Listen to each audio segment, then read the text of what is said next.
Sabi ko sa kanya, huwag kang mag-alala, mamaya nandun kami sa distrito ni Apple, Chua. Ay, Apple. Hi, shout out Jeremy's TV at sa lahat ng viewers. Thank you sa lahat sa inyo sa suporta ninyo sa amin. Mag-iingat kayo and God bless you.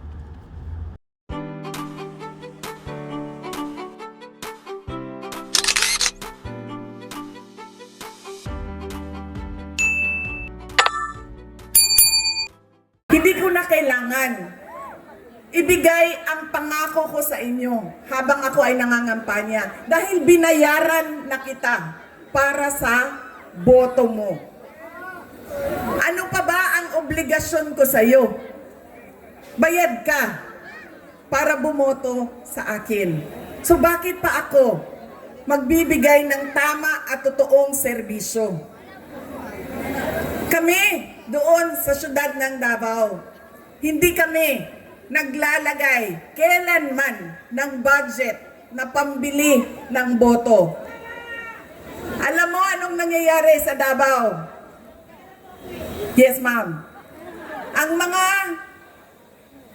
taga-Marawi, nasa Isla Verde, nasa Boulevard, boboto sila sa umaga sa Davao City. Dahil boboto sila para sa mga Duterte. Tapos, babiyahe sila papuntang Marawi, Maguindanao, Cotabato City dahil boboto sila para sa bayaran doon.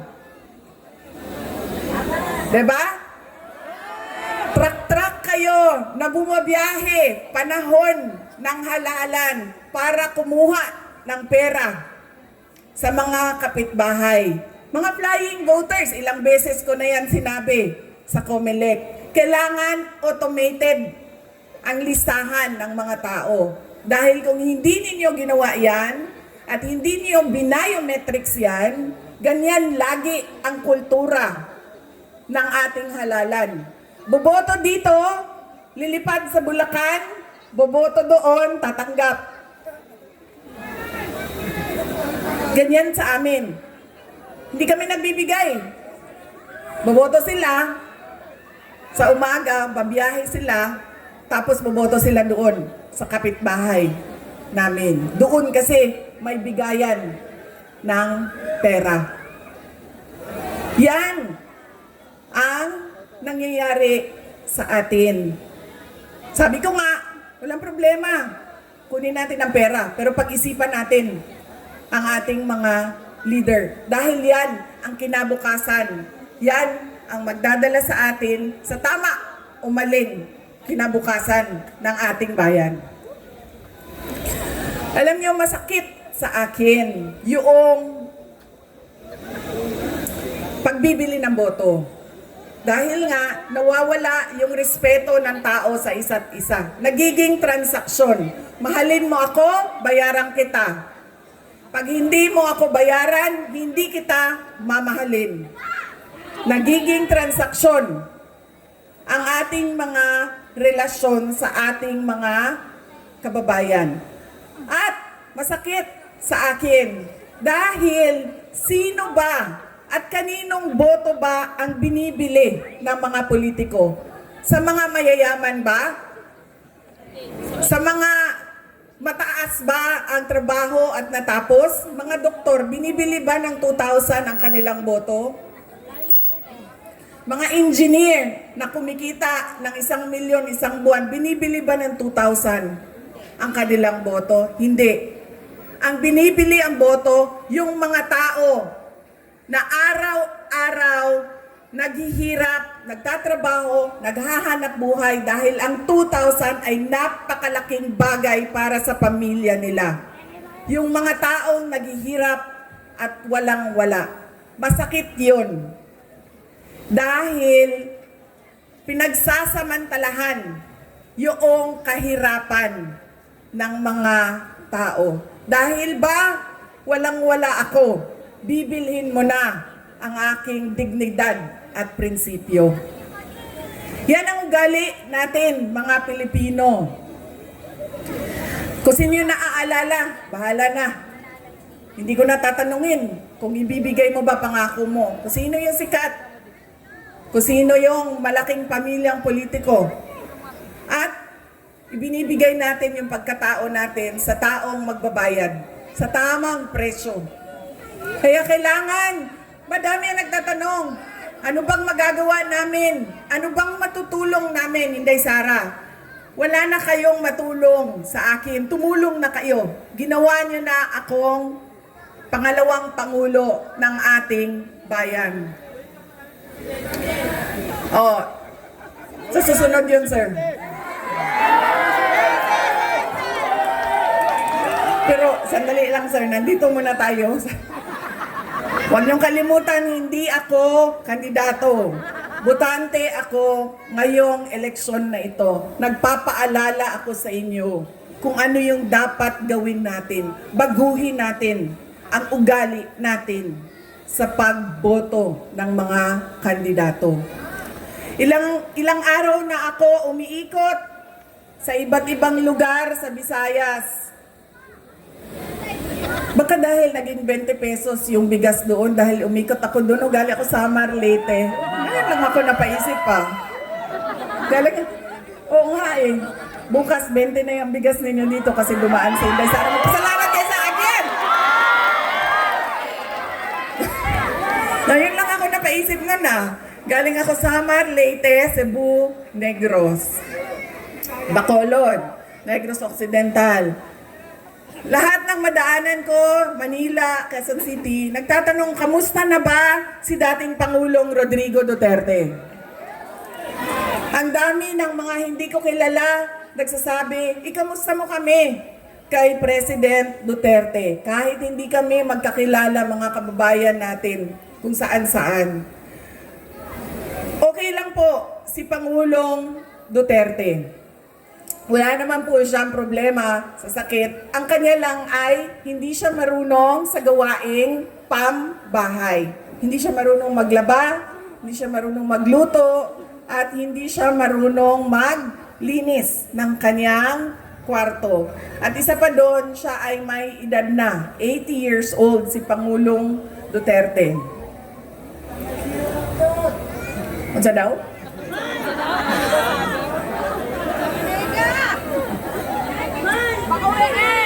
Sabi ko sa kanya, alam mo ang pinakamadali dyan, itlog na lang, halu-haluin mo lang yan, dagdagan mo ng asin at paminta, tapos lutuin mo sa mantika, okay na yan. Sabi niya sa akin, hindi nga ako marunong magpakulo ng tubig, magpaluto ka pa ng itlog. Yun lang naman ang kanyang challenges o nahihirapan siya doon sa loob. Noong may Coke Zero doon sa Air Supply kasi may vendo siya. May vendo sila. Kanina tumawag siya sa akin. Ganun pa rin, kinakamusta ko siya. Kamusta ba? May nararamdaman ka ba? Masakit ang ulo mo, masakit ang tuhod mo. Sabi niya, hindi. Masakit lang ang aking puso. Sabi ko, sabihin mo sa doktor. Sabi niya, bakit masakit ang puso mo? Sabi niya, ay, nawala na kasi ang mga girlfriend ko.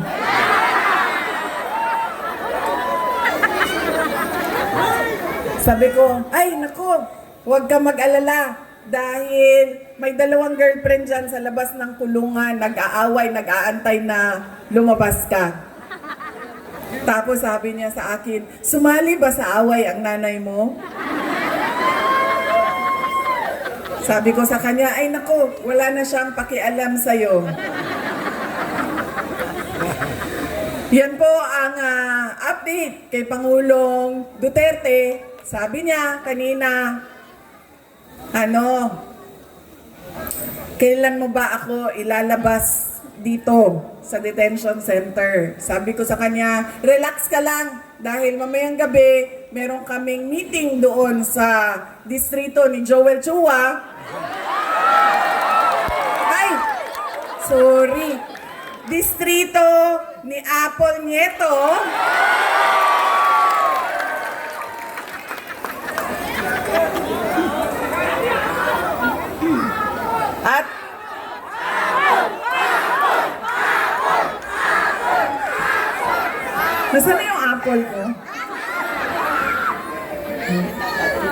Kaya apple ko. Hindi man ito pulang-pula na apple. Uy, naluspad man niya ato ang apple. Ang apple ko. Bakit namumutla itong apple na ito?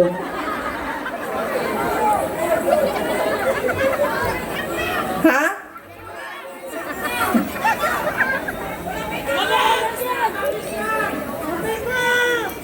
Nasaan ako? Ano magawin to? Sabi ko sa kanya, huwag kang mag-alala. Mamaya, nandun kami sa distrito ni Apple. Chua. Ay, ni Apple. Nieto. Apple Nieto. Nagugulo ka. Apple Nieto. Pag-uusapan namin kung paano ka namin kidnapin dyan sa Hague at ibalik sa Pilipinas. Sabi niya, wag mo akong kalimutan dito dahil mabubulok ako dito. Sabi ko sa kanya, huwag ka mag-alala. Marami ang nagdadasal sa Pilipinas at sa buong mundo para maibalik ka sa ating mahal na inang bayan.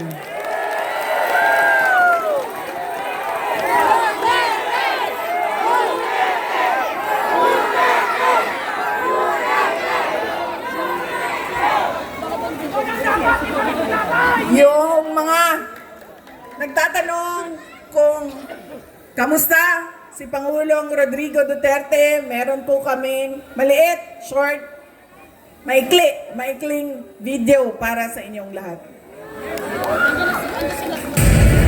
Self-rate poverty in the Philippines is at its highest in 21 years. Teacher says she often complains about being hungry. Pagbabarili ng isang babae dahil umano sa konsehan sa droga. Pinagtataga hanggang sa mamatay ang natutulog na maglola. Bugbugin ng dalawang Just remember, no? At bakit yung mga tao gumagamit ng drugs? Remember, hindi sila addict. na pag-aalagala, mga batang nagra-rugby, nagkalat sa gitna ng daan, mga taong pinagbabaril habang bumili ng pagkain sa karinderya. Makalat sa social media ang video ito ng pamamaril sa mga Instead of going to school, they spend their days scavenging to earn a living. Nagpamalente trabaho ang suspect at gumagamit pa umano ng droga. good luck sa atin lahat. Sa halip na tutukan ang kumakalam na sikmura ng mga Pilipino, krimen, droga at korupsyon, mas inuna ang sariling interes at kasakiman sa kapangyarihan. Itinapon palabas ng bansa ang nag-iisang Pangulo na siyang tunay na nagmahal sa bayan. Mula nung si Tatay Digong ang naging Pangulo, tumahimik yung mga MP. Nagkaroon ako ng peace of mind na yung anak ko, kumbaga hindi sila delikado sa daan. Sobrang happy ako. Dahil nung umupo si PRRD, kahit sabihin natin maraming tumutugis, maraming tumutugis sa kanyang war on drugs. Pero majority po sa atin ng mga Pilipino, pwera na lang doon sa mga drug lords, mga drug user, mga ano yun ang ayaw eh. Pero kami, lalo kami mga OFW, naramdaman namin ang safetyness ng aming pamilya. It's a time to be powerful and a time to be just a nobody. I used to describe the brightest star there was mine, shining brightly. And in a few days, I will be just a Rodrigo Duterte from Danao City. Daghang salamat. Lubos na minahal ni PRRD ang PNP at AFP. Pag ako ang nanalo, kaagad doblado ang sweldo ng pulis pati militar. Pero silalan din pala ang gagamitin laban sa kanilang dating Commander-in-Chief. Hihilain ko yan. Hihilain mo yan. Ako maniwala ka, hihilain ko yan. Ano ba ang damage ng government interest? Kung hintayin ko lang yung dalawang anak. Walang darating sir. Huwag tayo mag-debate rito. This is not the place for debate. Hindi mo, Guys! hindi mo kanina. Delete me sir. Hindi nyo gusto yung kasunod na order.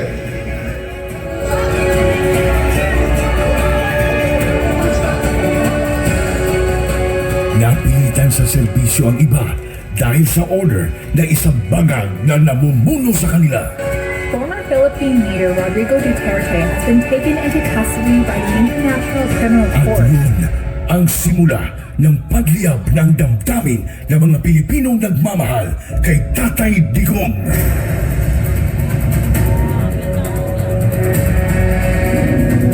Lumiyab ang sambayanang Pilipino. Bring PRRD home.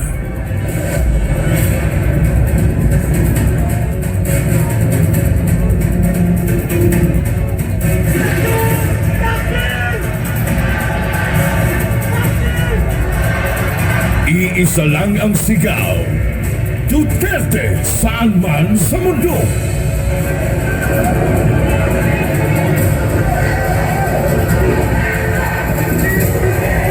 Nagagalit ang taong bayan dahil ramdam ng lahat na walang nagawa ang administrasyong ito. Bayan ang asikasuhin, hindi sariling mithiin. Nais nating katawanin ang nagkakaisang damdamin ng milyon-milyong Pilipino at isatinig ang kanilang pinag-isang mithiin para sa isang mapayapa at nagkakaisang Pilipinas.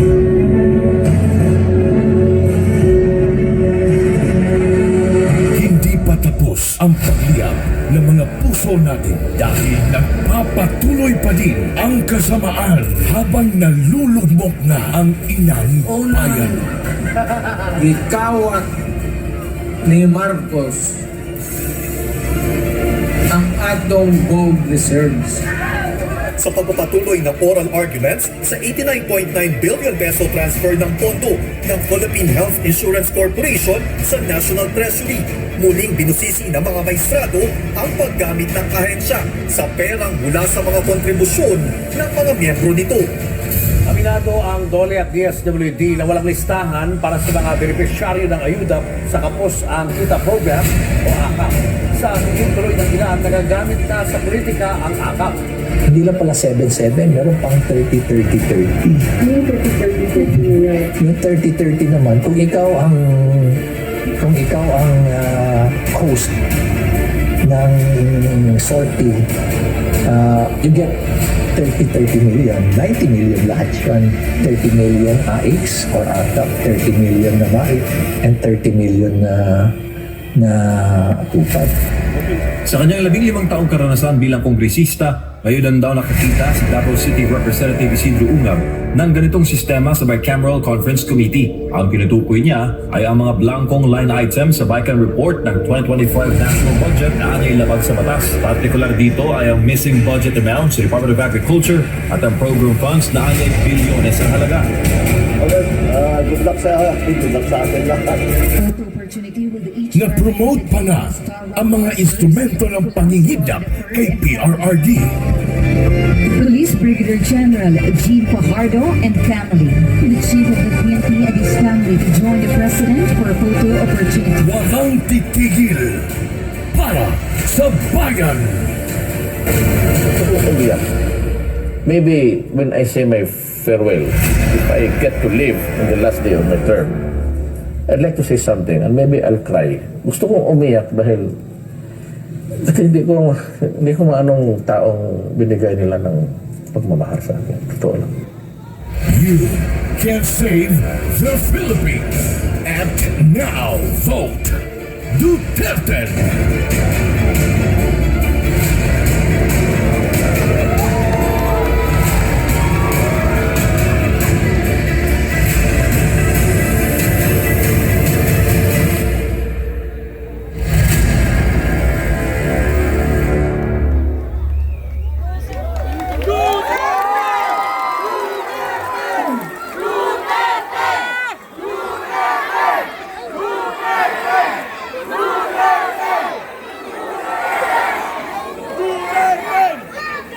Sino yung mga maranaw dyan sa likod kanina? Kayo na bahala kay Tore.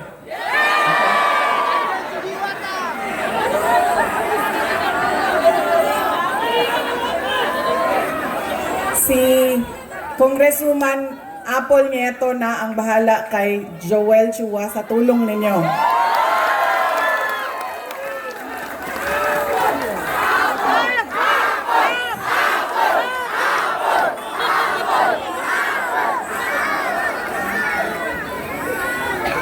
Noong ako ay bumabiyahe galing Cebu City papuntang Negros, nag-barge ako, tumawag sa akin si Pangulong Rodrigo Duterte. Sabi niya sa akin, diretsuhin mo na ang mga kababayan natin. Diretsuhan na og hangyo ang ato ang mga kaigsuonan. Na diretso ang boto ninyo para sa 10 senador ng mga Duterte. Si Bongo Bato de la Rosa, Jimmy Bondoc, Rodante Marcoleta, Philip Salvador, Attorney Vic Rodriguez, Attorney J.V. Hinlo, Attorney Raul Lambino, Pastor Apollo Kibuloy, at Richard Mata. Bakit kailangan diretso ang boto natin? Bakit kailangan tinatawag na block voting o straight vote ang gagawin natin?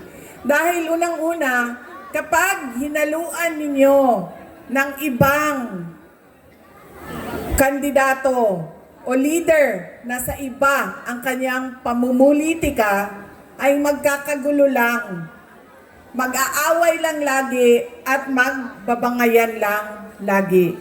Pangalawa, kapag mataas ang boto at malayo ang agwat ng mga boto, ay mahirap siya habulin sa dayaan sa makina. Kaya dapat malaki at marami. Katulad ng block voting ang kinakailangan. At pangatlo, kailangan nagkakaintindihan yung mga leader kung saan ba talaga papunta ang ating bayan. Dahil yung 10 senador ng Duterte, naiintindihan nila na kailangan natin ituloy ang nasimulan ni Pangulong Duterte sa tunay na pagbabago. Noong kami ay tumatakbo, noong taong 2022, ang plataforma namin ay continuity o pagpapatuloy at unity o pagkakaisa. Hindi natin nakikita yon ngayon. Wala tayong nakikitang pag-usad papunta sa kaunlaran ang ating bayan. Ang naririnig lang natin ay bagong Pilipinas, pero wala namang nagbago sa ating bayan. Kundi, lalo pa tayong nagugutom. Ang daming mga pamilya nagutom. Tumataas ang kahirapan at sobrang dami ng ating mga kababayan ang nakikipagsapalaran sa ibang bansa kahit illegal ang paglabas nila sa ating bansa at illegal ang pagpasok nila sa ibang bansa para lang maghanap buhay sa kanilang pamilya dahil walang oportunidad ng trabaho at negosyo dito sa ating bayan. Para bang wala ng magandang kinabukasan dito sa ating bayan. Kaya wala tayong nakikita na bagong Pilipinas dahil nagkamali. Pasaylo ako ninyo ha, ako bitaw ang inungdan ato, pero human naman kong pangayong pasaylo. Nagkamali tayo ng pili dahil yung ugali nga natin sa pagboboto ay hindi natin binago. Kaya kailangan natin baguhin ang ating pagboto. Idiretso na natin ang 10 senador. Tulad din ng dito sa syudad ng Maynila. Kung sino yung mga kasama ng ating Mayor Isko Moreno Dumagoso, yun na rin ang piliin ninyo diretso.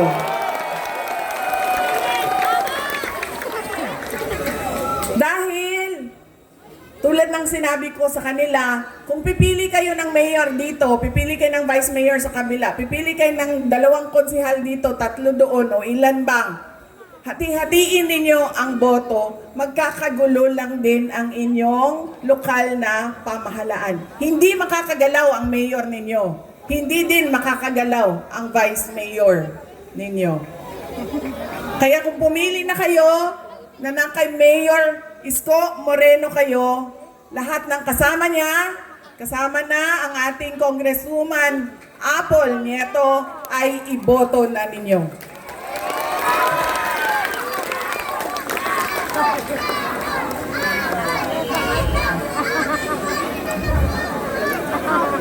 Hindi, para kay Joel Chua ito, antay ka.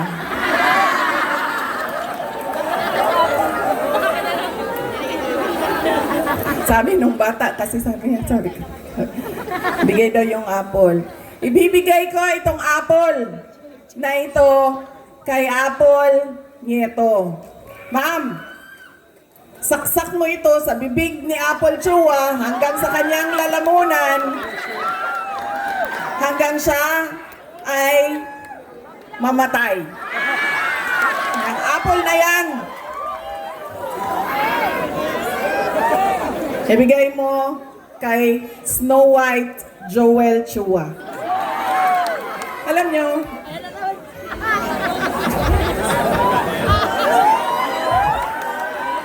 diba si Snow White kumain ng apple, tapos nabilaukan. Apple yan. Bigay mo yan sa kanya, saksak mo yan doon sa bibig niya.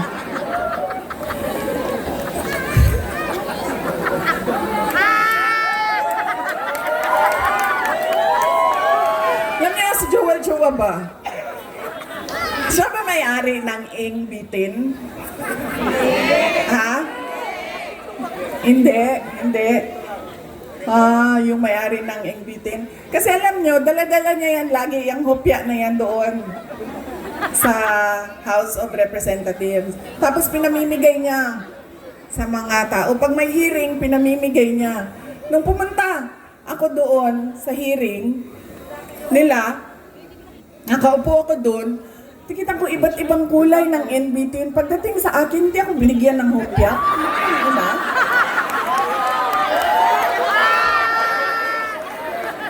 Para bang hindi ako nagugutom? Parang hindi ako karapat-dapat bigyan ng hopya.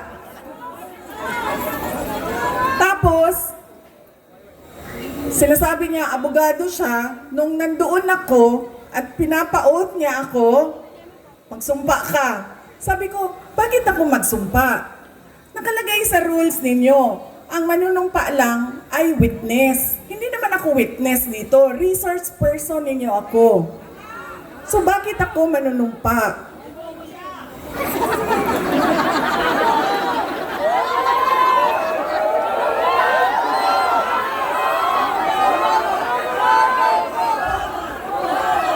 Huwag ka mag-alala. Yang apple na hawak ni Apple ang solusyon.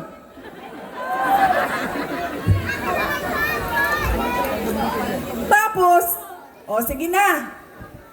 Wag na yan, si Inday Sara, hindi sumasagot. Hindi niya masagot. Bla, bla, bla. Bla, bla, bla.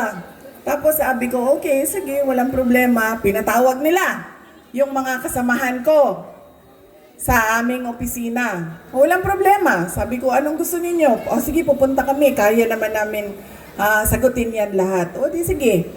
Pagdating doon, kinulong na niya yung isang kasama namin, si Yusek Lopez. Nagalit na ako. Dahil ako naman yung hinahabol ninyo. Ako yung gusto ninyong paalisin. Ako yung gusto ninyong sirain. Bakit nyo dinadamay yung mga kasama ko sa opisina? Sinabi niya, pasensya na. Sinabi niya sa kapatid ko, pasensya na, sabihin nyo sa kanya. Dahil lahat naman tayo dito, sundalo lang. Kayo, sundalo kayo, kami, sundalo kami ni Martin Romualdez. Uy, hindi lang buwaya, sir. Tambalos-los yun nga buwaya.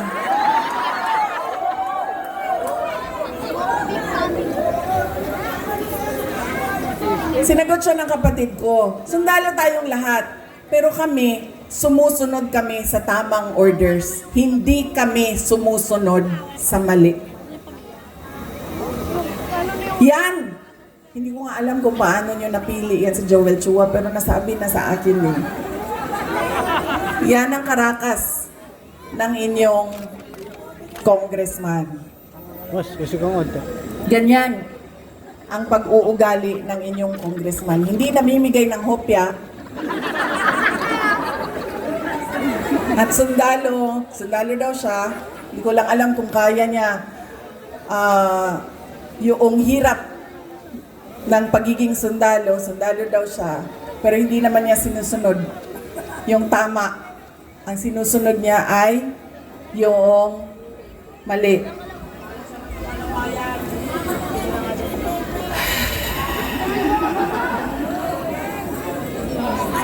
Nakalimutan ni Joel Chua nung sinisira niya yung pangalan ko na hindi ako kandidato ngayong eleksyon na ito. Walang mawawala sa akin. Nawala naman ang pangalan ko dahil kinuha nila at niyurakan nila. Pero nakalimutan niya, kandidato siya ngayong eleksyon na ito. Kaya ano ang dapat nating gawin para kay Apple Nieto?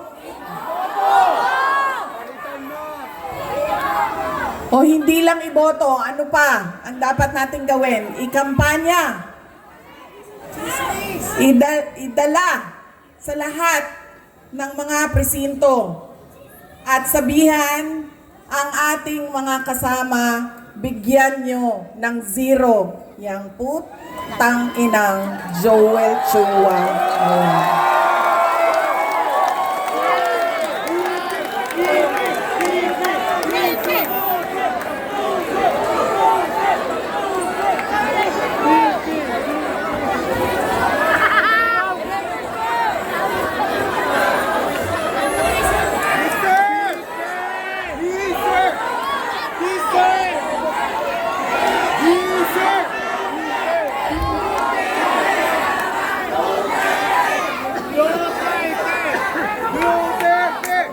Mga kababayan, ang lahat ng ginagawa natin ay para sa Diyos, sa bayan, at sa bawat pamilyang Pilipino. Syukran.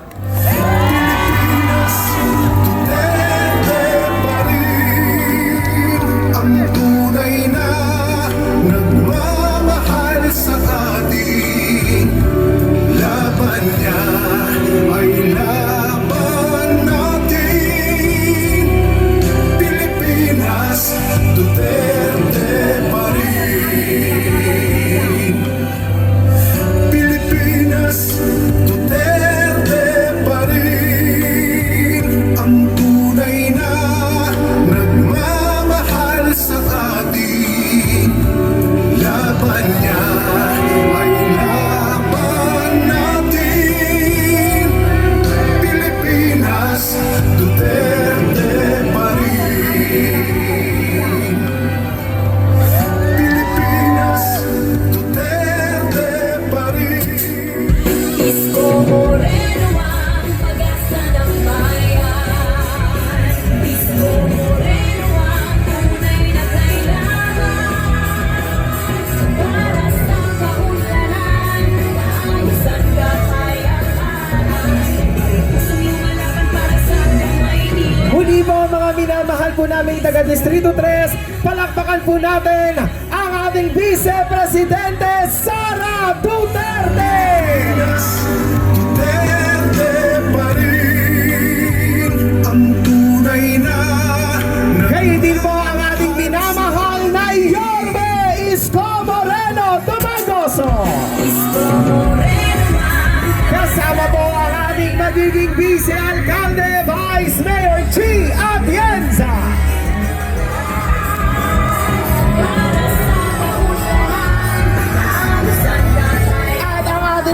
mga Yormes Choice.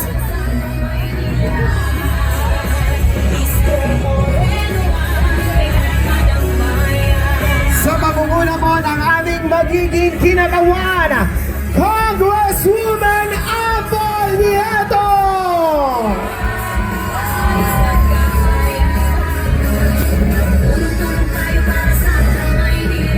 Kasama po ang ating pong mga Yormes Choice, Councilor Bong Alvarez, Councilor Rolling J. De La Cruz, Councilor Mocha Uson, Councilor Chris Tagle, at Councilor Dol Sarka.